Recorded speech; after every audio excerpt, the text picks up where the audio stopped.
y'all, it's me. I wanted to share a story about being a teacher, and there's no better place to start than my very first day of teaching. It's definitely an abnormal first teaching day ever. In future years, whenever I encountered a new teacher who was sharing that they were nervous about starting school year and excited, I was always able to say, hey, you will not have a worse day than my first day. Um, it's very, it's a very rough day. Um, so, anyways, this is back in 2013. I had just graduated from college and I moved from New York down to North Carolina, where I had gotten my job teaching second grade. Um, it was a wild experience going down for the interview and then being offered a job and accepting it. Um, then my mom and my grandma came down and helped move everything from my college town where I was living down to my new apartment in North Carolina. Um, you realize how much and how little stuff you have when you make a kind of cross country move, in a sense, from north to south like that. Um, my cat Lily came with me. She hated the entire 12-hour drive. Um, that's to be expected. She was a diva cat. Um, but it was just wild. And the time that my mom and my grandma were there, we got to go into my classroom and set things up.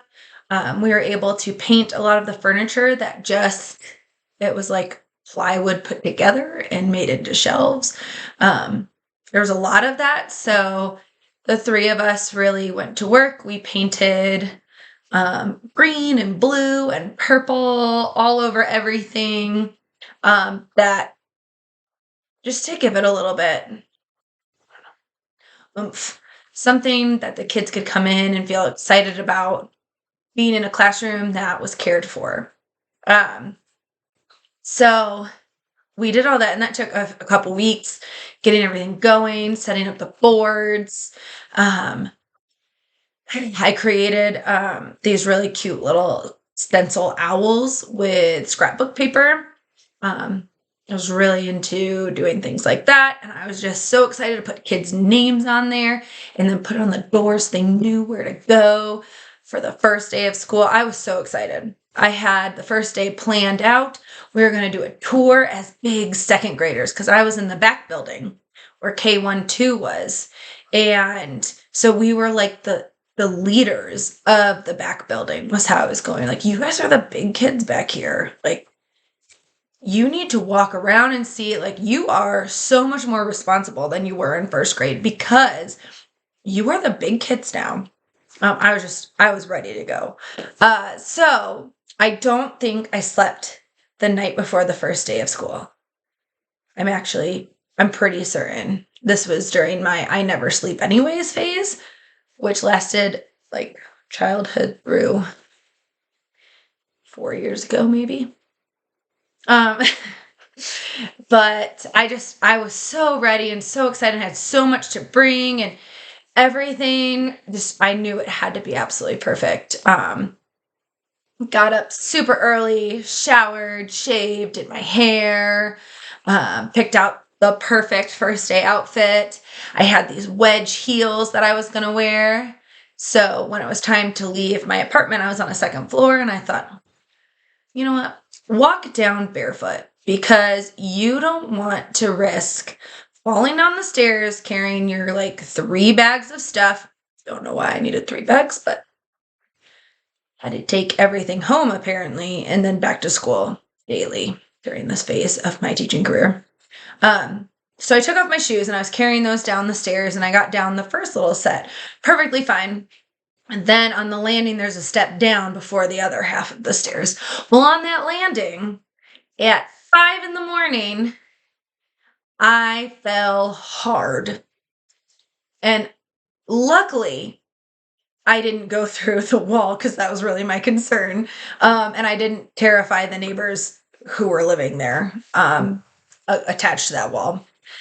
So I like sat there for a second and kind of assessed myself. I was like, okay, I'm alive. None of my stuff fell. I haven't broken anything.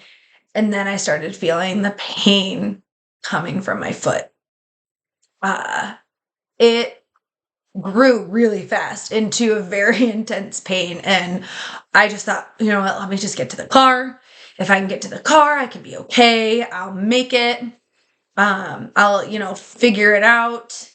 Uh, just from a visual standpoint, it didn't look like I had like bones shooting out of my foot or leg. But to be concerned that that might have been something I saw was probably a sign that I had done something. But it was the first day of school. I was not going to mess it up. I drove to school. I hobbled to my classroom, which luckily was the first one in the back building. So I didn't have, I mean, I had to walk from the parking lot, but at least I could get right there and sit down.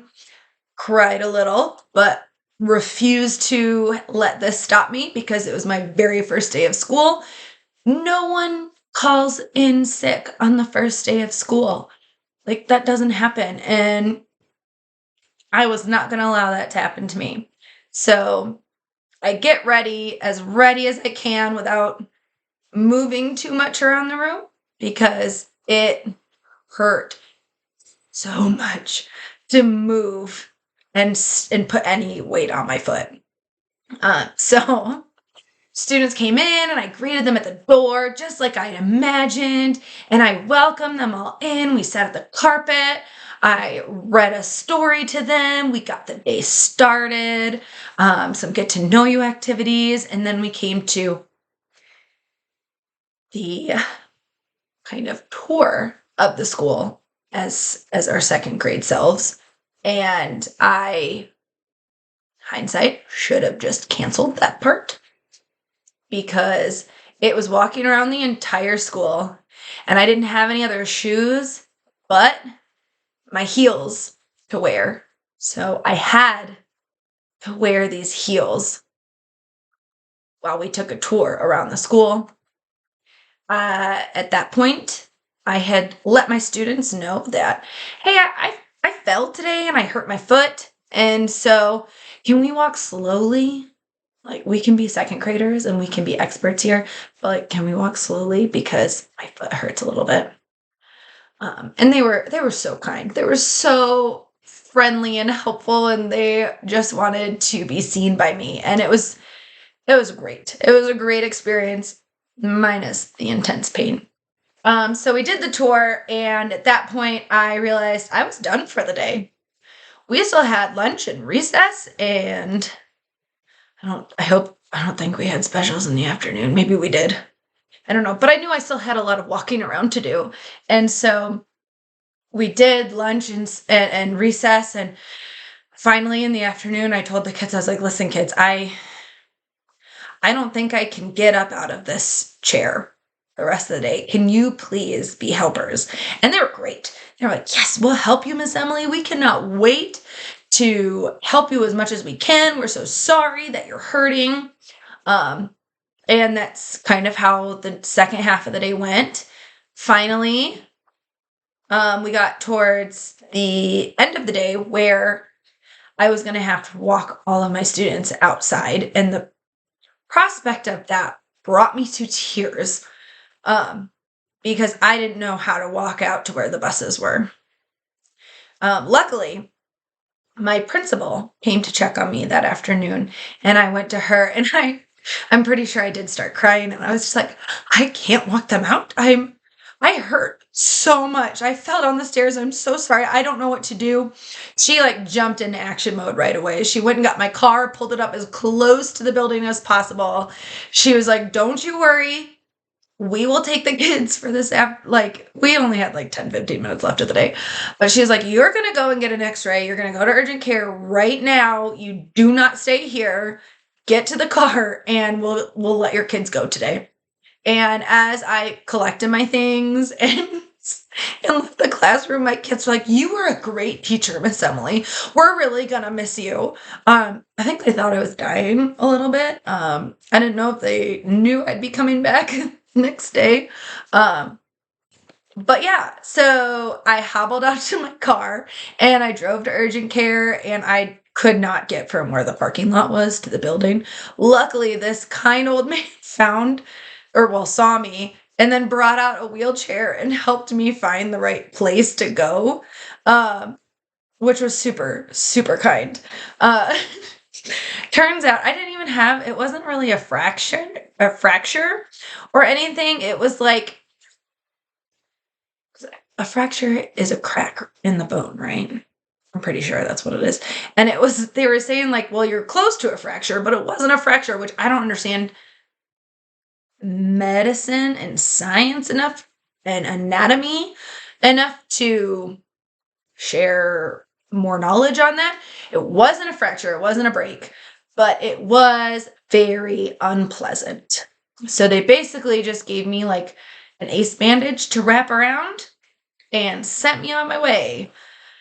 So it, by that time in the day, by that night, it had bruised real bad and it was like puffed up to nasty level. Um, so I hobbled around for the next, I was definitely back at school the next day, and the kids were surprised and elated.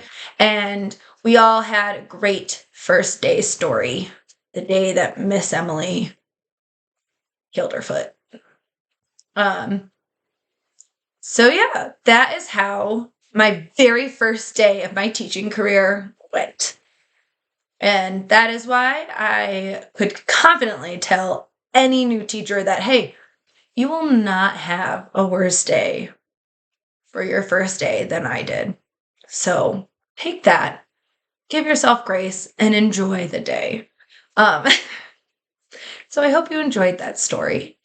It is the very first memory of being my own teacher, not a student teacher, not a practicum student. Um, but I love it. But kind of makes sense with the person I am as a clumsier person, as a person who just things like that are a normal type of thing. So this is a very Emily story. I hope you all have a great day. Bye.